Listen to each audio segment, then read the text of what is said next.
नमस्कार, मैं Vivek Kumar, instructor government ITI Aliganj Lucknow. आज मैं आप सभी को व्यवसाय ड्राफ्टमैन सिविल के प्रथम वर्ष के पाठ्यक्रम में वर्णित टॉपिक कॉम्पस सर्वे पर कुछ न्यूमेरिकल के बारे में बताऊंगा।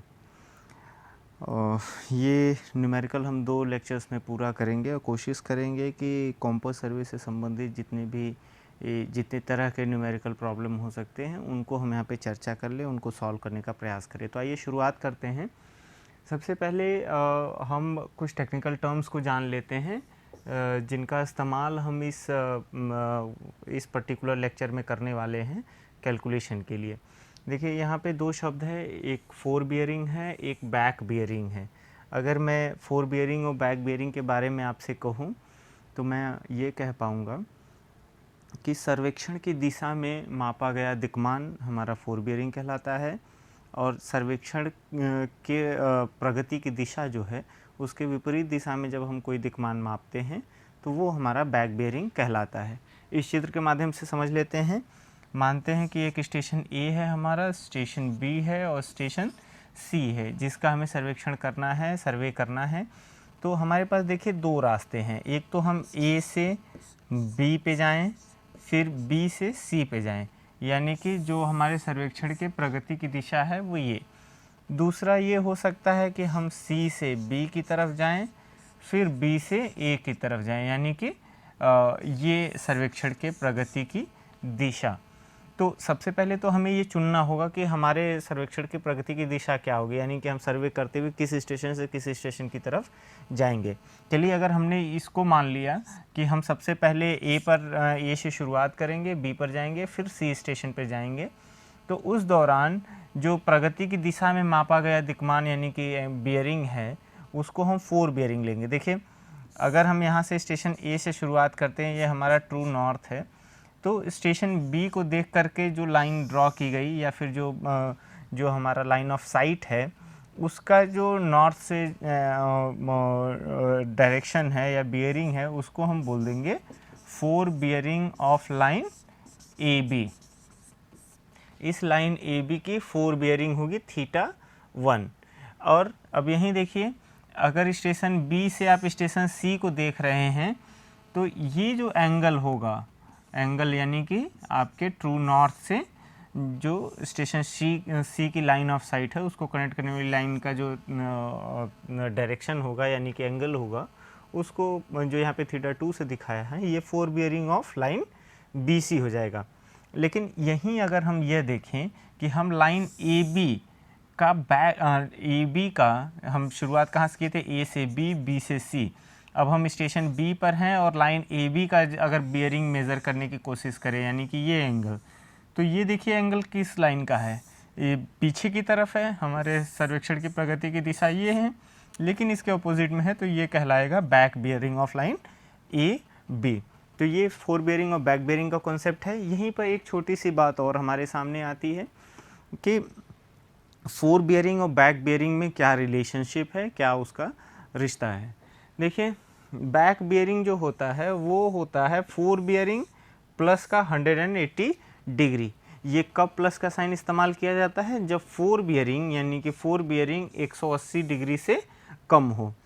अगर हमारा फोर बियरिंग 180 डिग्री से ज़्यादा है जैसा इस केस में है तो फॉर्मूला हमारा चेंज हो जाता है, जो रिलेशनशिप है वो चेंज हो जाती है। क्या, बैक बियरिंग बराबर फोर बियरिंग माइनस 180 डिग्रीज। आइए शुरू करते हैं और क्वेश्चन की तरफ बढ़ते हैं। देखिए ये हमारे पास 5 स्टेशन है, A B C D E 5 station हैं। इन सभी स्टेशंस को जोड़ने वाली line A B C D E और ई ए का फोर बियरिंग और बैक बियरिंग हमें पता है। अब देखिए यहाँ पे प्रॉब्लम ये है कि कुछ लोकल अट्रैक्शन की वजह से इसमें एरर्स है, इन रीडिंग्स में एरर है। लोकल अट्रैक्शन क्या होता है, जब हम सर्वेक्षण कहीं पे कर रहे होते हैं उस दौरान पृथ्वी के अंदर मौजूद कोई फेरस मटेरियल यानी कुछ ऐसा धातु की वस्तु है जो हमारे कॉम्पस की निडल को अट्रैक्ट कर सकती है, तो उसको लोकल अट्रैक्शन बोलते हैं। ये ज़रूरी नहीं कि ज़मीन के अंदर ही हो, ये ऐसा भी हो सकता है कि जहाँ हम सर्वेक्षण कर रहे हैं वहाँ कोई लोहे का पोल हो या फिर जो सर्वेयर है उसकी जेब में कोई ऐसी चीज़ हो, फेरस मटेरियल हो जो कॉम्पस की नीडल को अट्रैक्ट कर रही है, उसके वजह से लोकल अट्रैक्शन होता है। चलिए शुरू करते हैं। इस लोकल अट्रैक्शन को यहाँ मान लेते हैं कि साइड पे ही लोकल अट्रैक्शन है, उसको कैसे करेक्ट करेंगे। ये सारा फोर बेयरिंग और बैक बेयरिंग गिवन है। आगे बढ़ते हैं और देखते हैं कि हम कैसे इसको एरर को कैलकुलेट करेंगे और पता करेंगे कि कौन से ऐसे स्टेशंस हैं जो एरर फ्री हैं।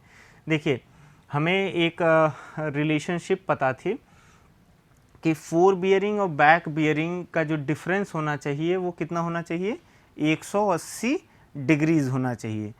क्या हमें पता था? अगर हम एक सरल भाषा में देखें तो बैक बियरिंग बराबर था four bearing plus minus 180 degrees. ठीक है, तो यहाँ पे प्लस कब लिया जाएगा? जब फोर बियरिंग 180 से कम होगा। माइनस कब लिया जाएगा? जब फोर बियरिंग 180 से ज़्यादा होगा। अब देखिए आप इन दोनों को कंपेयर करिए, तो यहाँ पे बैक बियरिंग 254 डिग्रीज है, फोर बियरिंग गिवन है 75 डिग्री। तो नियम के हिसाब से इन दोनों का डिफरेंस कितना होना चाहिए? ये होना चाहिए 180 डिग्रीज होना चाहिए, इससे ज़्यादा होना नहीं चाहिए। चलिए इस केस में चेक करते हैं। 254 degrees 30 minute minus 180 degrees 0 minute. इसको जब आप सब्ट्रैक्ट करेंगे तो 30 मिनट सीधे मिल जाएगा, आपको 4 मिलेगा 15, और ये आपको 74 डिग्रीज मिलेगा। अब आप देखिए यहाँ पर जो डिफरेंस है वो कितना है, 74 डिग्री 30 मिनट है, बट यहाँ पर जो ऑब्जर्व बियरिंग है वो 75 डिग्री है, यानी एरर कितना है, 30 मिनट का। उसी तरीके से जब आप इन दोनों में डिफरेंस चेक करेंगे तो देखिए क्या मिलेगा आपको, 296 डिग्री 30 मिनट में से जब आप 180 डिग्री 0 मिनट जब माइनस करेंगे तो आपको मिलता है 30 मिनट, यहाँ 611 116 डिग्रीज 30 मिनट। लेकिन यहाँ पे आपको क्या मिला है, ये आपके पास है 115 डिग्री 30 मिनट, तो ये 1 डिग्री का डिफरेंस है। देखिए ज़रूरी नहीं है कि इसी में एरर है, इसमें भी एरर हो सकता है। ये हम इन दोनों के डिफरेंस पता कर रहे हैं कि इस लाइन पे जो बियरिंग, फोर बियरिंग और बैक बियरिंग ली गई है वो एरर फ्री है या नहीं। लेकिन वहीं अगर आप इस लाइन CD की बात करें, आप देखिए तो अगर आप लाइन CD की बात करेंगे तो यहाँ पर जो फोर बियरिंग है वो हमारा गिवन है 165 डिग्री 30 मिनट। अब देखिए बैक बियरिंग के लिए आपको क्या करना पड़ेगा, चूँकि ये 180 डिग्री से कम है तो इसमें हमें जोड़ देना पड़ेगा 180 डिग्रीज। तो यहाँ पर जब आप इसको देखेंगे तो ये मिलता है 30 मिनट 5 डिग्रीज और 245 डिग्रीज, सॉरी 345 डिग्रीज 30 मिनट। अब आप देखिए बैक बियरिंग एग्जैक्टली इसके बराबर है, यही बैक बियरिंग था, तो इस पे एरर क्या हो गया, निल हो गया। तो हमें एक स्टेशन पता चल गया जो एरर फ्री है, सॉरी एक लाइन पता चल गई जिसके फोर बियरिंग और बैक बियरिंग का डिफरेंस एग्जैक्टली 180 डिग्रीज है। तो हमें आगे के कैलकुलेशन में इजी होगा, हम इसी को रेफरेंस लेंगे। आगे भी DE और EA का हमने डिफरेंस देख लिया है, वो 1 डिग्री और 30 मिनट है, दोनों का बारी बारी से। आगे बढ़ते हैं, इसका कैलकुलेशन करते हैं। हम शुरुआत करेंगे DE से। DE से क्यों शुरुआत करेंगे, क्योंकि ये जो लाइन थी हमारी CD जो लाइन है वो हमारा एरर फ्री है, यानी कि यह जो दोनों स्टेशन है, स्टेशन C और स्टेशन D, ये दोनों लोकल अट्रैक्शन से फ्री हैं। तो हम इससे आगे बढ़ेंगे, DE पता करेंगे, EA पता करेंगे, फिर AB, BC और CD पे जाएंगे। चलिए यहाँ देखते हैं कि DE का जो ऑब्जर्व्ड फोर बियरिंग है वो कितना है हमारे पास, 225 डिग्रीज है, सीधे सीधे 0 मिनट है। अब देखिए आप, अगर हमें यहाँ से इसका बैक बियरिंग पता करना है, चलिए मैं लाइन DE बना देता हूँ। अगर मान लीजिए स्टेशन में D यहाँ पे मानूँ, ये ट्रू नॉर्थ है, ये स्टेशन D है मेरा, तो अगर मैं D या इसको मानता हूँ तो E कहीं यहाँ पे आएगा, स्टेशन E यहाँ है। अब देखिए फोर बियरिंग लाइन DE का हमें पता है 225 डिग्रीज, ठीक है।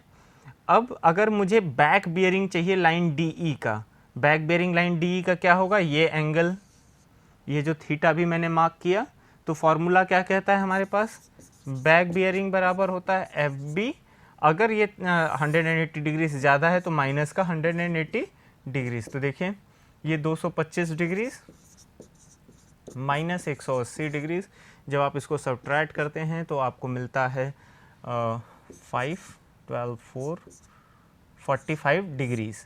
तो ये जो थीटा है यानी बैक बियरिंग है वो कितना आएगा आपका 45 डिग्रीज, यानी कि back bearing of line D E क्या होना चाहिए 45 डिग्रीज। लेकिन आप यहाँ देखिए back bearing line D E का क्या क्वेश्चन, हमारे पास ऑब्जर्व्ड वैल्यू क्या थी 44 डिग्री थी।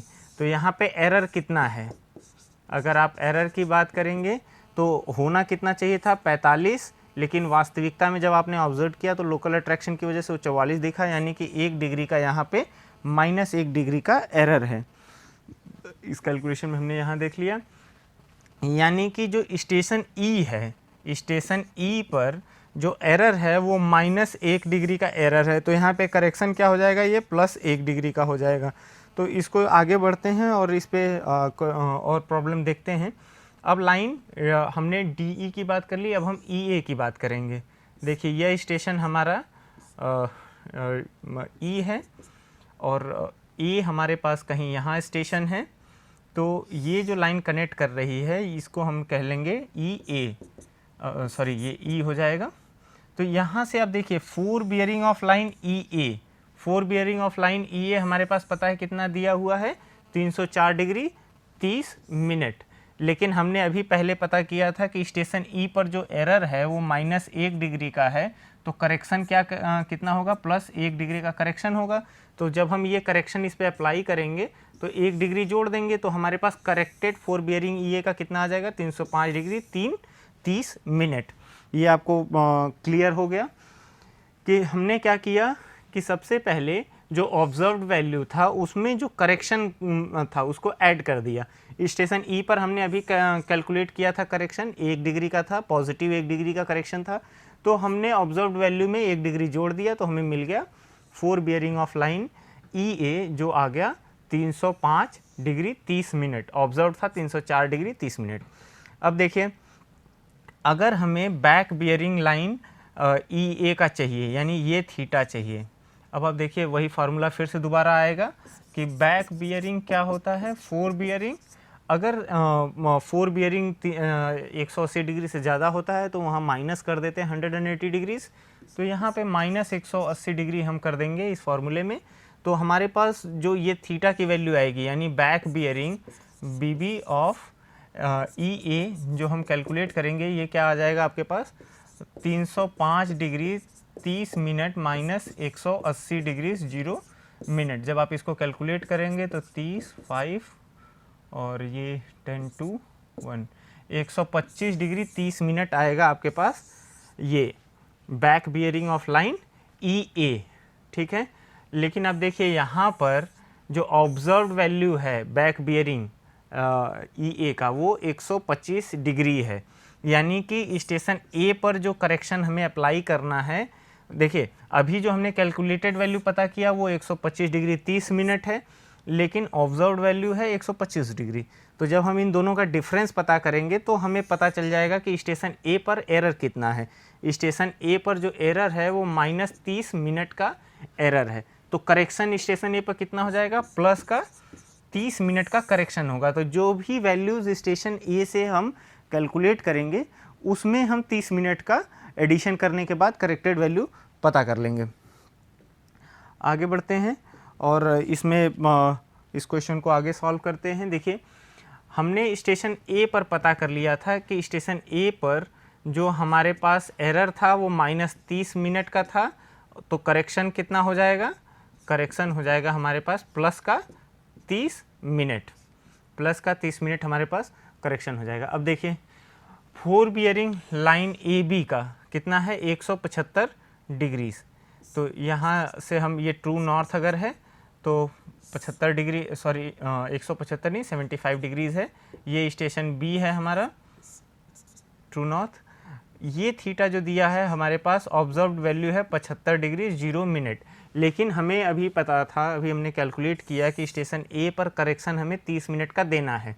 तो corrected 4 bearing of line A B क्या हो जाएगा, ये 75 डिग्री में से 75 डिग्री में 30 मिनट और ऐड कर देंगे तो हमारे पास जो करेक्टेड वैल्यू ए बी की आ जाएगी वो आएगी 75 डिग्री 30 मिनट, जबकि ऑब्जर्व्ड वैल्यू थी 75 डिग्री ही।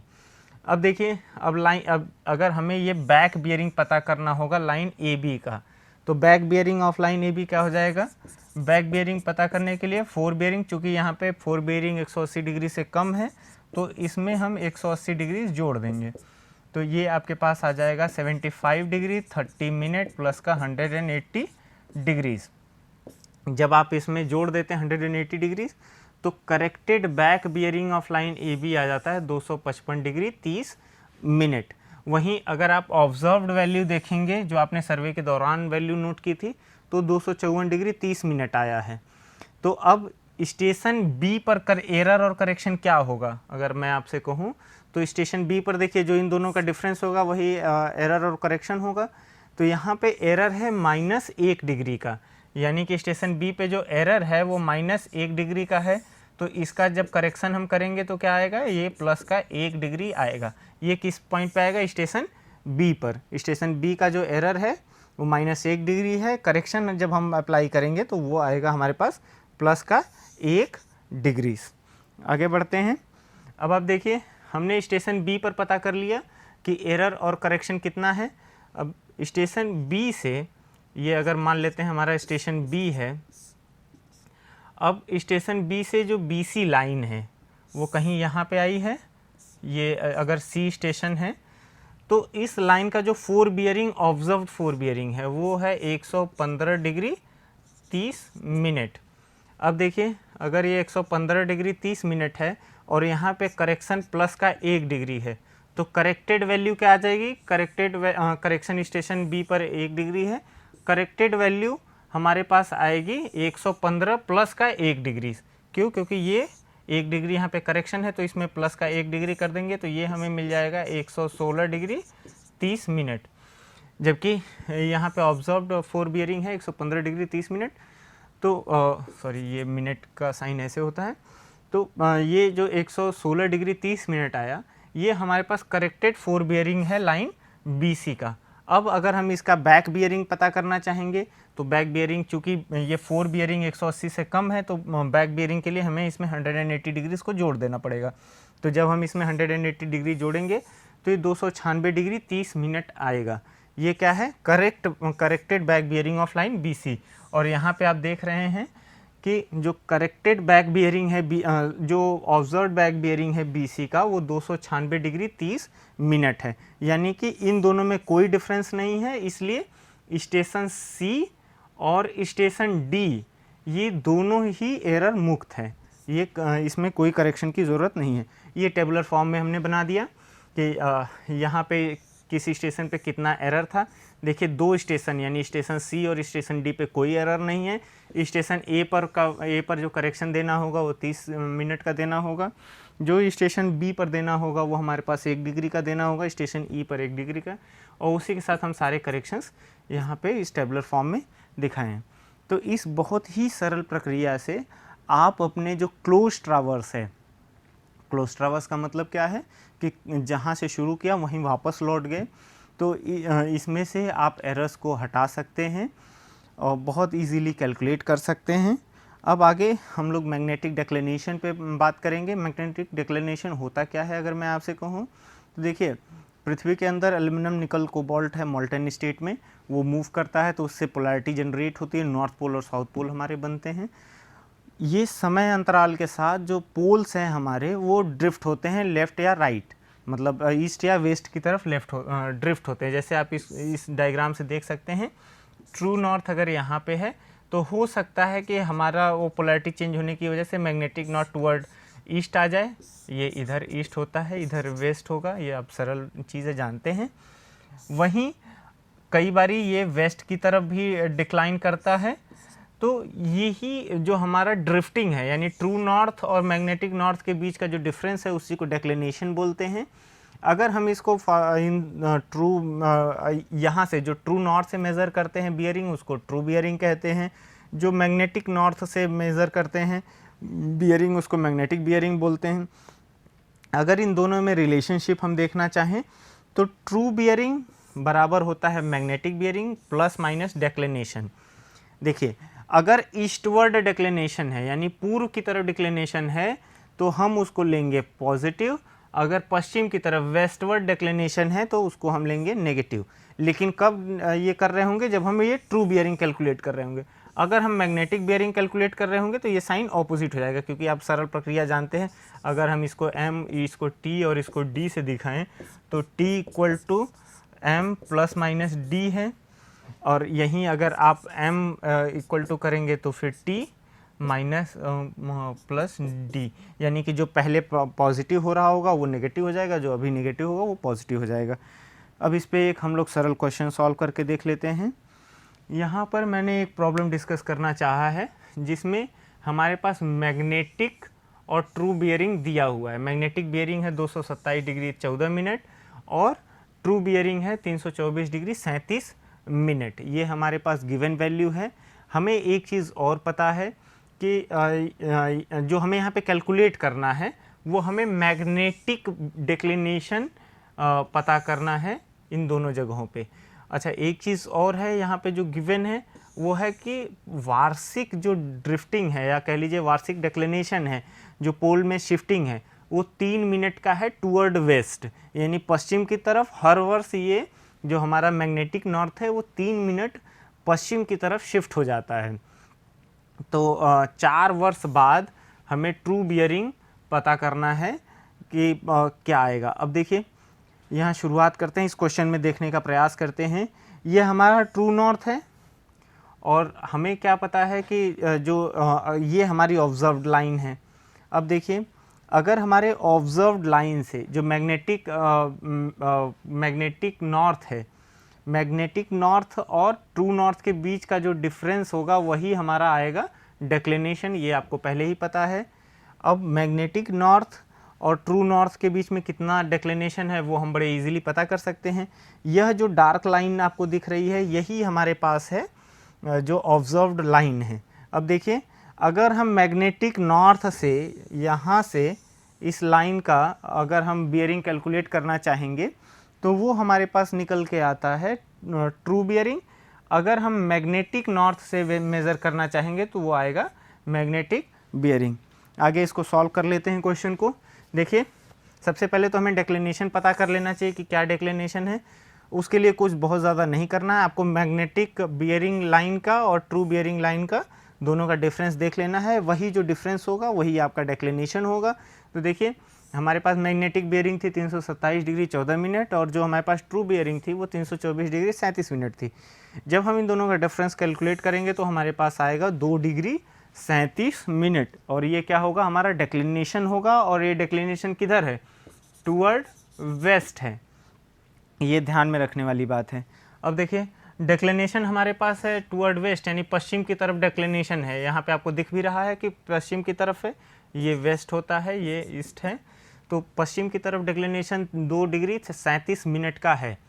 लेकिन हमें एक चीज़ और पता है कि जो एनुअल वेरिएशन है, यानी वार्षिक जो अंतर आता है या डिक्लिनेशन होता है, वो 3 डिग्री 3 मिनट पश्चिम की तरफ हर वर्ष बढ़ जाता है। तो 4 वर्ष में कितना बढ़ेगा, तो आप सिंपल सा गणित है कि 4 × 3 मिनट कर देंगे तो आपको 12 मिनट पश्चिम की तरफ 4 वर्ष में और ये डिक्लिनेशन बढ़ा हुआ मिलेगा।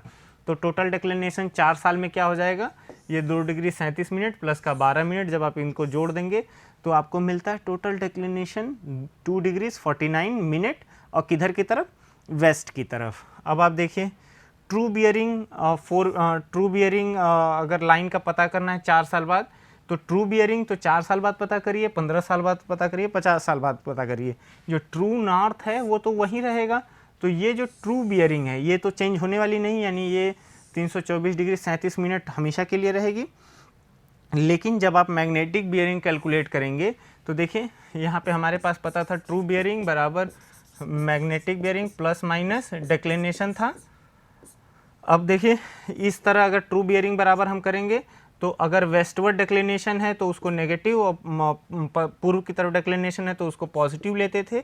लेकिन जब हम मैग्नेटिक बियरिंग कैलकुलेट कर रहे होंगे तो ये साइन उल्टा हो जाएगा, यानी कि वेस्टवर्ड को पॉजिटिव लेंगे और नेगेटिव लेंगे ईस्टवर्ड को। अगर हम मैग्नेटिक बेयरिंग कैलकुलेट कर रहे हैं तो यहाँ पे हम मैग्नेटिक बेयरिंग कैलकुलेट कर रहे हैं। देखिए क्या करेंगे, ट्रू बियरिंग में सीधे सीधे जो डेक्लिनेशन है वेस्टवर्ड 2 डिग्री 49 मिनट, इसको जोड़ देंगे तो जो हमारे पास मैग्नेटिक बियरिंग मिलेगी वो मिलेगी 327 डिग्रीज और 26 मिनट। यही हमारा ऑब्जर्व्ड मैग्नेटिक बियरिंग कहलाएगा। तो यहाँ पर हम लोगों ने इस पूरे पाठ में ये जानने का प्रयास किया कि जो लोकल अट्रैक्शंस होते हैं उनकी वजह से हमारी जो रीडिंग है, ऑब्जर्व्ड रीडिंग है, जो सर्वेक्षण के दौरान जो हम वैल्यूज़ को कैलकुलेट करते हैं, बियरिंग को कैलकुलेट करते हैं, लोकल अट्रैक्शन की वजह से वो प्रभावित होता है। लेकिन उनको रिमूव करना बहुत ही सरल है, आसान है। अगर हम बात कर रहे होंगे अपने क्लोज ट्रावर्स में इसको कैसे रिमूव करते हैं। सबसे पहले हम फोर बियरिंग और बैक बियरिंग का अंतर पता कर लेते हैं। हमें ये चीज़ पता है कि जो बैक बियरिंग होती है ये हमेशा ही फोर बियरिंग प्लस माइनस का 180 डिग्रीज होती है। ये कोई फार्मूला नहीं है, ये एक सरल ज्योमेट्री है। तो इसको समझने के लिए हमें ये देखना पड़ेगा। अच्छा, इसमें एक पॉइंट और है कि ये पॉजिटिव कब लेंगे और नेगेटिव कब लेंगे। तो अगर four bearing less than 180 degrees है तो ये साइन होगा पॉजिटिव। अगर ये नेगेटिव तब होगा जब four bearing greater than 180 degrees है। ये आपको समझ लेना होगा। अब आप एक सरल चित्र के माध्यम से समझ सकते हैं। देखिए, जैसे स्टेशन ए है, यहाँ पे स्टेशन बी है, ए और बी, ये दोनों को लाइन कनेक्ट करने वाली लाइन ए बी है। ये अगर θ1 है फोर बियरिंग और ये θ2 है fore bearing back bearing of line A B. अब देखिए θ1 और θ2 में रिलेशन क्या हो जाएगा, जो θ2 होगा वो θ1 प्लस का 180 डिग्रीज होगा, क्योंकि आपको दिख रहा है कि ये फर्स्ट क्वाड्रेंट में 90 डिग्री से जब भी होगा कम ही होगा, तो ये 180 डिग्री से ज़्यादा हो ही नहीं सकता। ये वैल्यू आएगी हमारे पास θ1 प्लस का 180 डिग्रीज। तो इस तरीके से हम कैलकुलेट कर सकते हैं अपना फोर बियरिंग और बैक बियरिंग। और हमें ये इंश्योर करना पड़ेगा कि ये जो फोर बियरिंग और बैक बियरिंग का अंतर है यह 180 डिग्री है। तो हम मान सकते हैं कि स्टेशन ए और स्टेशन बी दोनों ही लोकल अट्रैक्शन से मुक्त है। वहीं अगर हम मैग्नेटिक डिक्लिनेशन की बात करें तो मैग्नेटिक डिक्लिनेशन क्या होता है, ट्रू नॉर्थ और मैग्नेटिक नॉर्थ के बीच का जो अंतर होता है वही मैग्नेटिक डिक्लिनेशन होता है। इसके वजह से क्या होता है कि हमारी जो रीडिंग है वो पहले से ही एरर में आती है। तो इस पूरे पाठ में हमने लोकल अट्रैक्शन और मैग्नेटिक डिक्लिनेशन पे कुछ प्रॉब्लम सॉल्व किए। इस पाठ को प्रस्तुत करने के लिए मैंने निमी द्वारा बनाई गई बुक्स का इस्तेमाल किया है और दुग्गल साहब की लिखी हुई किताब सर्वेइंग वॉल्यूम 1 का इस्तेमाल किया है। मैं समझता हूँ कि आज का यह पाठ आप सभी के लिए मददगार साबित होगा। धन्यवाद।